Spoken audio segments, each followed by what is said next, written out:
বিভাগের দায়িত্বশীল ব্যক্তিদের পরিবর্তন হবে, সরকার পরিবর্তন হলে তো হবেই, তাছাড়াও তো পরিবর্তন হয়, কারণ এগুলো সব চুক্তিভিত্তিক নিয়োগ। একটা নির্দিষ্ট মেয়াদ শেষে তাকে আর থাকার এখানে কোনো সুযোগ নেই। সুতরাং এটা নিয়ে কথা বলতে হবে আজকে, বা এটা নিয়ে ভাইরাল হবে, এটা নিয়ে সমস্ত নিউজ চ্যানেলে ব্রেকিং নিউজ হবে।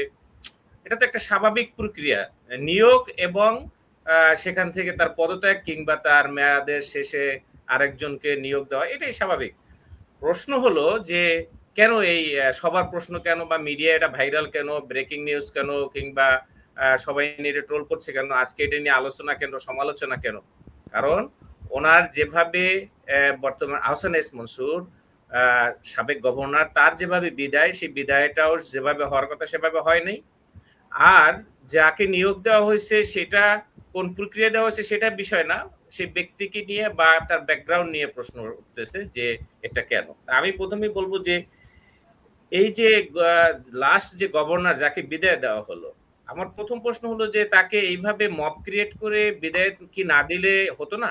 উনি কি এরকম ইয়ে হয়েছিল যে না আমি পদত্যাগ করব না, এ ধরনের কোনো কথা তো আমরা সাধারণ মানুষ হিসেবে জাতি কেউ শুনে নাই। উনি তো একজন জেন্টলম্যান হিসেবে জানি, এবং উনি যদি বলতো যে না আমি এখান থেকে ছাড়বো না, তখন একটা বিকল্প পথ ব্যবহার করা যেতে পারতো। সুপ্রিম কোর্টের, হাইকোর্টের বিচারপতিদের যাদেরকে বহিষ্কার করার সুযোগ নেই, তাদেরও তো বহিষ্কার কিংবা পদত্যাগের একটা রাস্তা বের করা হয়েছে।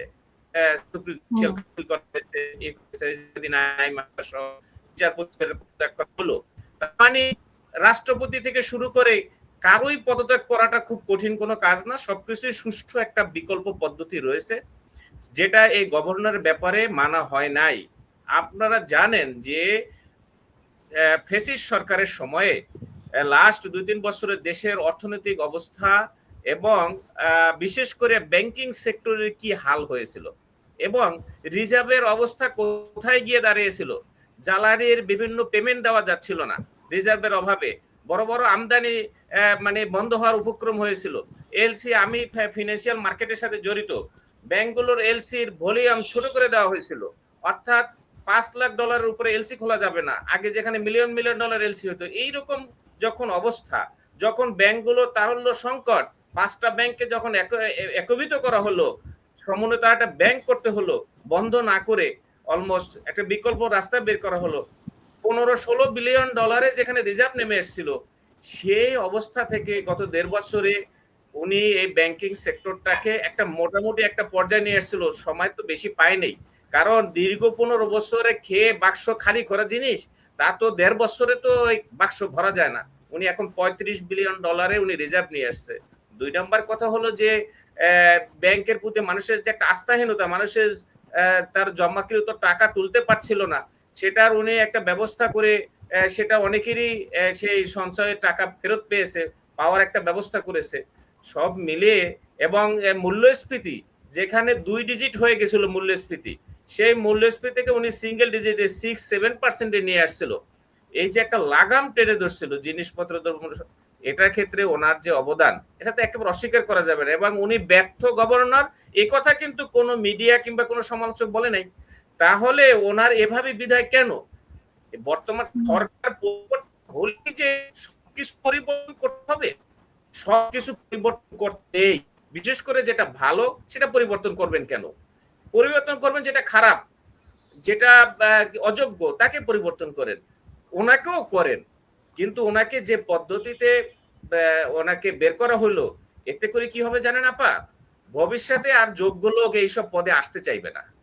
সরকার যখন কাউকে ইনভাইট করবে যে ভাই আপনি কাজ করেন এই পদে, একটা ভালো একটা সাংবিধানিক পদ, এই যে বিএসইসি বাংলাদেশ স্টক এক্সচেঞ্জ কমিশনের চেয়ারম্যান হিসেবে আসেন, কিংবা গভর্নর পদে আসেন, কিংবা এনবিআর এর চেয়ারম্যান পদে আসেন, মানে এটা অনেকের জন্য একটা শিক্ষা হলো, মানে ভবিষ্যতে অনেক যারা যোগ্য, রাইট, এইখানে আর ওই ভালো লোকরা আসবে না, আসবে চাটুকাররা, আসবে ধান্দাবাজরা, আসবে। যেমন উনি আজকে এসে কি করলেন, নতুন গভর্নর, ওটা আমি পরে বলতেছি। তো এখন আগে আহসান এস মনসুর এটা বলি, তো ওনাকে এই বিদায়ের মাধ্যমে দুটো সিগন্যাল এখানে আসছে। 1 নাম্বার সিগন্যাল হলো যে এই পদে আর যোগ্য লোক, ভালো ভালো, আমরা গভর্নর হিসেবে যেসব লোককে ইতিপূর্বে দেখেছি, 2-1 জন, বিশেষ করে শেখ হাসিনার আমলে যেসব গভর্নর লাস্টের দিক দিয়ে ছিল, কবির সহ, তাদের অবস্থা দেখছে, তারা পালায় গেছে 5 তারিখের আগেই। একজন গভর্নরকে পালাতে হবে কেন? এই ভদ্রলোক তো পালায় নাই, আগের গভর্নর তো দেশ ছেড়ে পালিয়েছিল, কারণ এমন মানে কুকর্ম করছে যে দেশে থাকার মতো তার অবস্থা ছিল না। আমরা কি ভবিষ্যতে আবার এমন গভর্নর চাই যারা ওই সরকার পরিবর্তনের সাথে সাথে মানে জাতীয় মসজিদের ইমাম সহ সব এরকম পালাবে? এরকম গভর্নর তো চাই না। গভর্নর, এটা তো একটা কথা আছে, সামরিক খাতে কোনো ক্ষতি হলে সেটা রিকভার করা যায়, অর্থনৈতিক খাতে ক্ষতি হলে সেটা কিন্তু রিকভার করা ভেরি ডিফিকাল্ট। সুতরাং এমন একটা জায়গায় হাত দিয়েছে, এটা মানুষের একটা আস্থার জায়গা। সারা বাংলাদেশে 56টা ব্যাংকের আস্থার স্থান, ওখানে মানুষের সমস্ত টাকা পয়সা, আপনার টাকা বা আমার টাকা, এখানে যারা মেহমান আছেন পাটোয়ারি ভাই সহ, কাইসান ভাই সহ, তাদের টাকা ব্যাংকে গিয়ে রাখেন।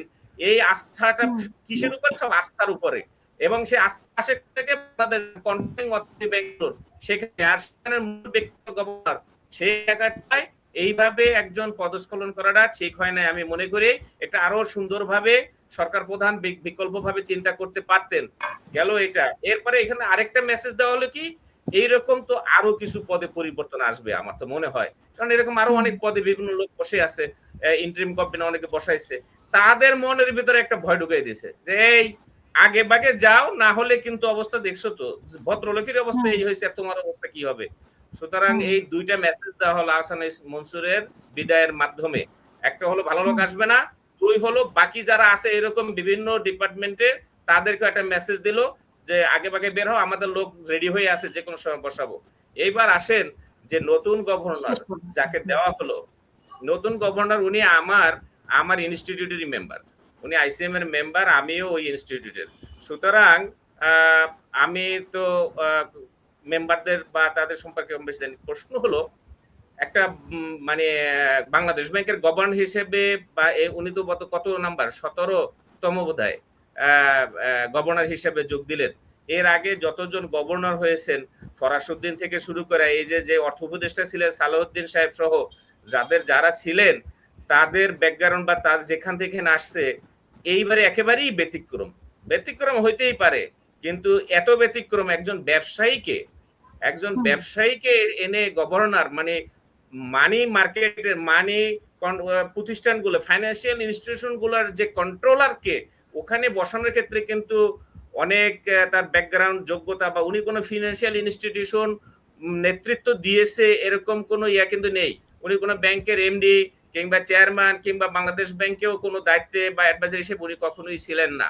সুতরাং এই যে ওনার অনভিজ্ঞতা, এইরকম একটা ক্রুশিয়াল মুভমেন্টে এরকম একজন অনভিজ্ঞ লোককে এখানে কেন বসালো হলো আমি জানি না। কারণ হলো এখানে ব্যবসায়, উনি গার্মেন্টস ব্যবসায়ী, সোয়েটার ফ্যাক্টরির মালিক। এখন একজন গার্মেন্টস ব্যবসায়ী, উনি এসে আজকে যেটা করলেন যে ন্যাশনাল ব্যাংক, বাংলাদেশে প্রাইভেট সেক্টরে ফার্স্ট ব্যাংক হলো ন্যাশনাল ব্যাংক, এটা সেকেন্ড জেনারেশন ব্যাংক। এই ব্যাংকটাকে শিকদার পরিবার খায়া একেবারে মানে এটারে মানে বানাই ফেলছে, খালি বানাই ফেলছে। সেই শিকদার পরিবারের খাওয়া, মানে আওয়ামী লীগ পরিবারের একটা ব্যাংক ছিল, এখন সেই ব্যাংকের আবার ডিরেক্টর চেয়ারম্যান হিসেবে দেখলাম বিএনপির 2 জন বর্তমান রানিং মন্ত্রী সেখানে যুক্ত হয়ে এখন এই খালি বাক্সটাকে আবার ভরার চেষ্টা করছেন। এবং সেই ক্ষেত্রে ভরার ক্ষেত্রে নিজেরা টাকা না দিয়ে কি করলো, এই গভর্নর বসেই আজকে 1000 কোটি টাকা ওই ন্যাশনাল ব্যাংকে দেওয়ার জন্য, তারল্য সংকট কাটানোর জন্য সেখানে দিল।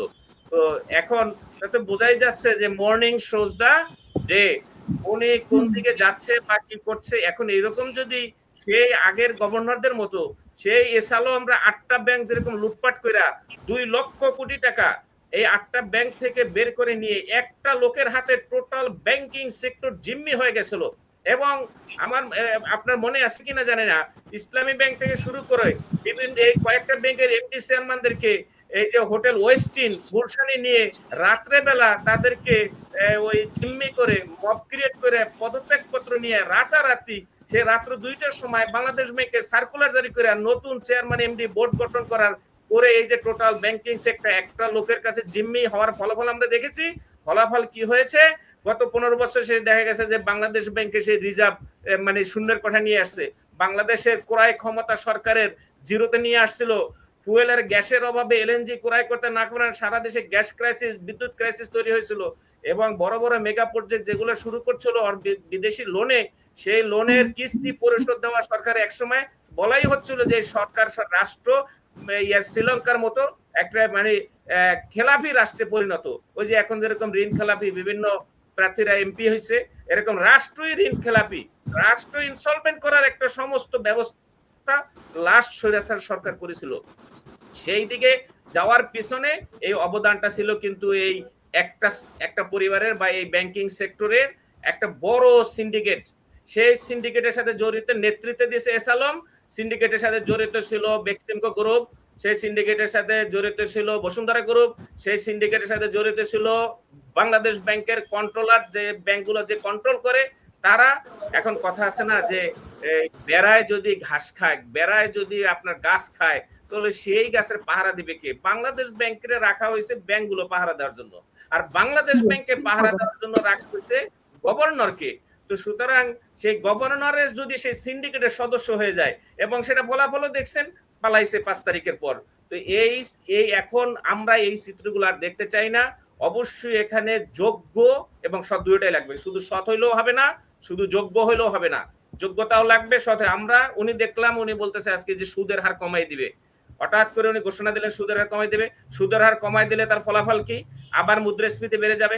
তাহলে এই যে গত 1 বছর ধরে যে একটা দ্রব্যমূল্যের লাগাম টেনে ধরছিল, এগুলো অনেক ডেপথ আলোচনা। আমি ফাইন্যান্সের ছাত্র, এটা নিয়ে কথা বললে আমি অনেক কথা বলতে পারবো।